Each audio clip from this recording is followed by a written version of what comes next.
Qur'onni so'ngidagi duo to'xtovsiz qabul bo'lishi va'da qilingan. Men sizlarga shu lahzada turganimiz uchun alohida aytyapman.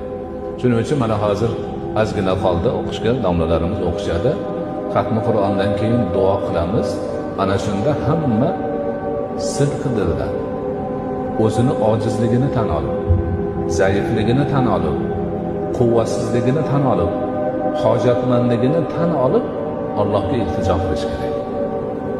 Duo degani bu chiroyli so'zlarni qofiyador qilib aytish degani emas. Duo degani inson qalbi bilan, qolibi bilan, ya'niki butun vujudi bilan Allohga yo'nalishidir. Duo ibodatdir. Duo ibodatdir. Duo talab qiladigan, so'raydigan narsa emas. So'rash lafzlari ishlatiladi xolos, lekin ibodat ma'nosida aytiladi.